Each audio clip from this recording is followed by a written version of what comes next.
Hi, welcome to day 14 of Bible 365. I'm reading from the Thematic Bible Reading Plan from BibleStudyTools.com. It is going to be read from the NIV Bible. You can also click on the link in the description box where you can read directly from the Bible Reading Plan. So today we're going to be covering Matthew 8, Genesis 28, and Genesis 29. So without further ado, I'm going to put the screen away so we can just concentrate on the reading. So Matthew 8 is going to be about Jesus. Jesus heals a man with leprosy. Matthew 8 verse 1. When Jesus came down from the mountainside, large crowds followed him. A man with leprosy came and knelt before him and said, "Lord, if you are willing, you can make me clean." Jesus reached out his hand and touched the man. "I am willing," he said. "Be clean." Immediately he was cleansed of his leprosy. Then Jesus said to him, "See that you don't tell anyone, but go, show yourself to the priest, and offer the gift Moses commanded as a testimony to them." The faith of the centurion. Verse 5. When Jesus had entered Capernaum, a centurion came to him asking for help. "Lord," he said, "my servant lies at home paralyzed, suffering terribly." Jesus said to him, "Shall I come and heal him?" The centurion replied, "Lord, I do not deserve to have you come under my roof, but just say the word, and my servant will be healed. For I myself am a man under authority, with soldiers under me. I tell this one, 'Go,' and he goes, and that one, 'Come,' and he comes. I say to my servant, 'Do this,' and he does it." When Jesus heard this, he was amazed and said to those following him, "Truly, I tell you, I have not found anyone in Israel with such great faith. I say to you that many will come from the east and the west and will take their places at the feast with Abraham, Isaac, and Jacob in the kingdom of heaven. But subjects of the kingdom will be thrown outside into the darkness, where there will be weeping and gnashing of teeth." Then Jesus said to the centurion, "Go, let it be done just as you believed it would." And his servant was healed at that moment. Jesus heals many. Verse 14. When Jesus came into Peter's house, he saw Peter's mother-in-law lying in bed with fever. He touched her hand, and the fever left her, and she got up and began to wait on him. When evening came, many who were demon-possessed were brought to him, and he drove out the spirits with a word and healed all the sick. This was to fulfill what was spoken through the prophet Isaiah. "He took up our infirmities and bore our diseases." The cost of following Jesus. When Jesus saw the crowd around him, he gave orders to cross to the other side of the lake. Then a teacher of the law came to him and said, "Teacher, I will follow you wherever you go." Jesus replied, "Foxes have dens and birds have nests, but the Son of Man has no place to lay his head." Another disciple said to him, "Lord, first let me go and bury my father." But Jesus told me, "Follow me and let the dead bury their own dead." Jesus calms the storm. Then he got into the boat, and his disciples followed him. Suddenly, a furious storm came up on the lake, so that the waves swept over the boat, but Jesus was sleeping. The disciples went and woke him, saying, "Lord, save us, we're going to drown."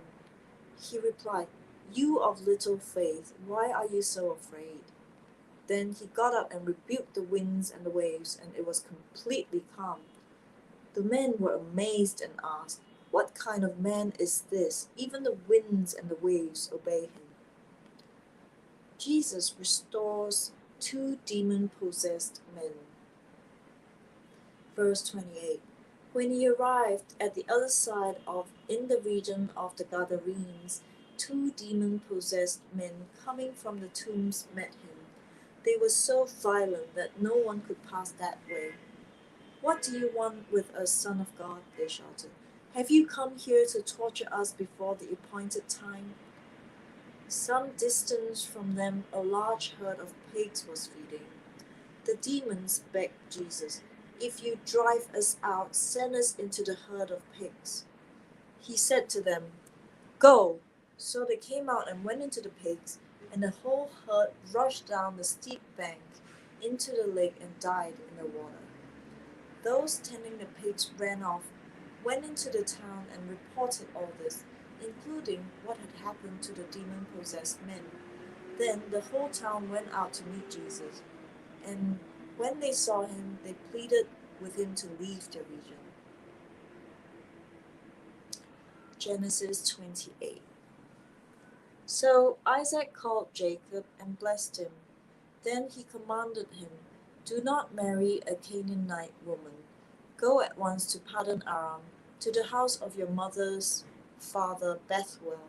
Take a wife for yourself there, from among the daughters of Laban, your mother's brother. May God Almighty bless you and make you fruitful and increase your numbers until you become a community of peoples. May he give you and your descendants the blessing given to Abraham, so that you may take possession of the land where you now reside as a foreigner, the land God gave to Abraham."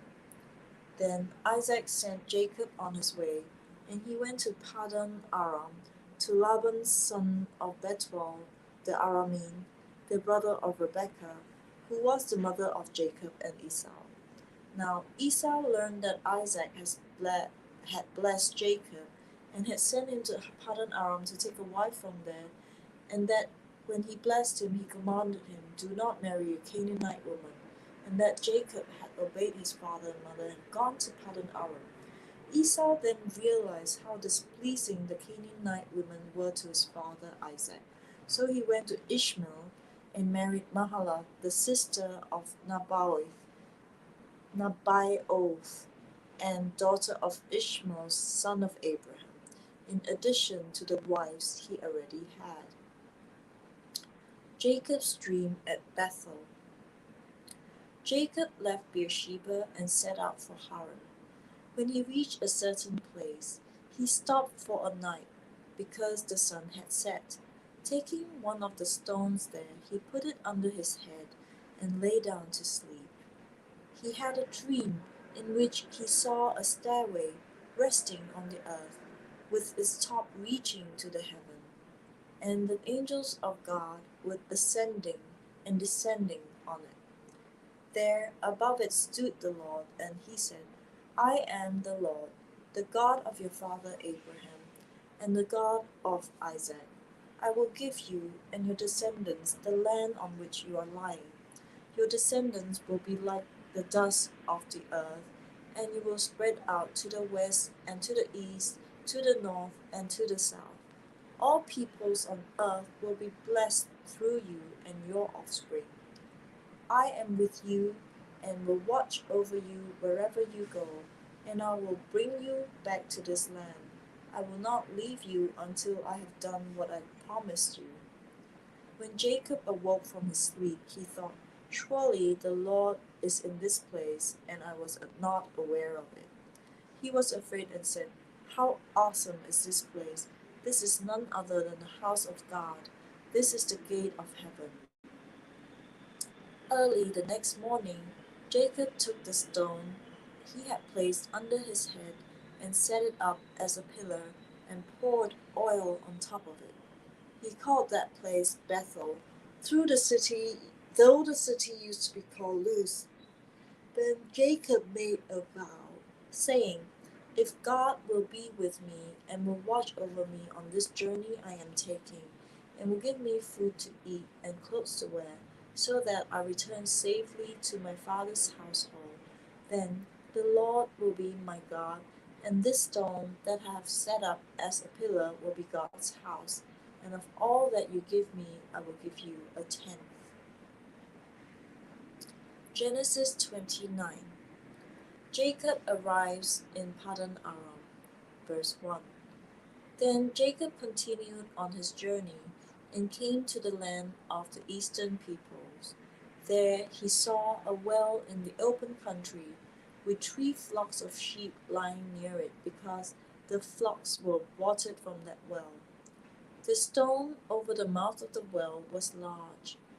When all the flocks were gathered there, the shepherds would roll the stone away from the well's mouth and water the sheep. Then he would return the stone to its place over the mouth of the well. Jacob asked the shepherds, "My brother, where are you from?" "We're from Haran," they replied. He said to them, "Do you know Laban, Nahor's grandson?" "Yes, we know him," they answered. Then Jacob asked him, "Is he well?" "Yes, he is," they said. "And here comes his daughter Rachel with the sheep." "Look," he said, "the sun is still high. It is not time for the flocks to be gathered.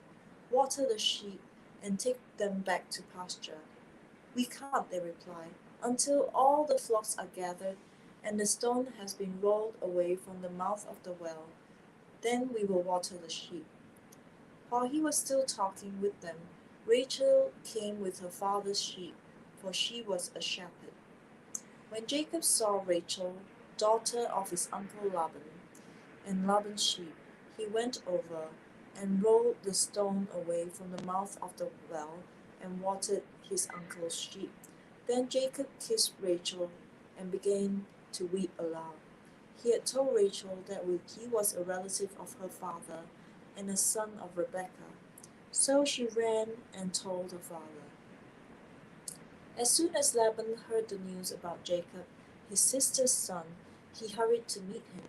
He embraced him and kissed him and brought him to his home. And there Jacob told him all these things. Jacob marries Leah and Rachel. Then Laban said to him, "You are my own flesh and blood."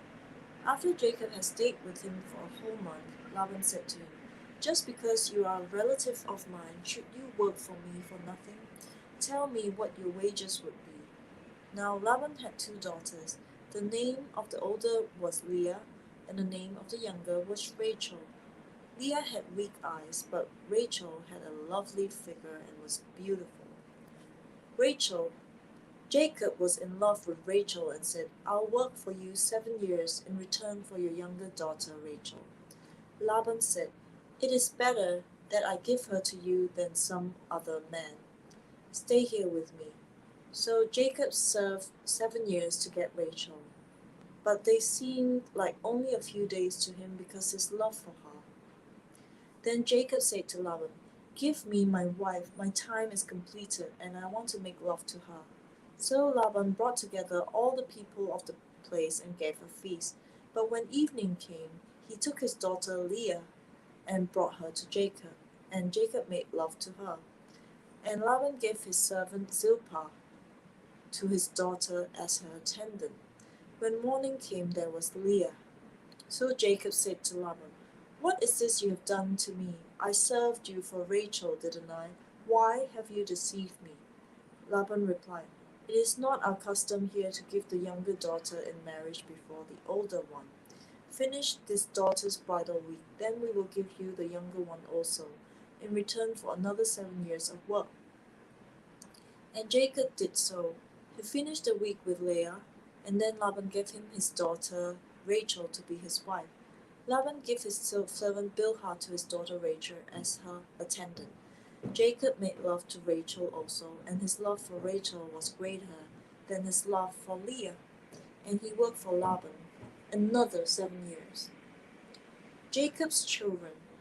When the Lord saw that Leah was not loved, he enabled her to conceive, but Rachel remained childless. Leah became pregnant and gave birth to a son. She named him Reuben, for she said, "It is because the Lord has seen my misery. Surely my husband will love me now." She conceived again, and when she gave birth to a son, she said, "Because the Lord had heard that I am not loved, he gave me this one too." So she named him Simeon. Again she conceived, and when she gave birth to a son, she said, "Now at last my husband will become attached to me, because I have borne him 3 sons." So he was named Levi. She conceived again, and when she gave birth to a son, she said, "This time I will praise the Lord." So she named him Judah. Then she stopped having children. Hi, so that was day 14 of the Bible 365, reading the thematic Bible reading plan from the BibleStudyTools.com. Today I covered Matthew 8, Genesis 28, and Genesis 29. So thank you for joining me, and I will be coming back for day 15. I'll see you then. Bye.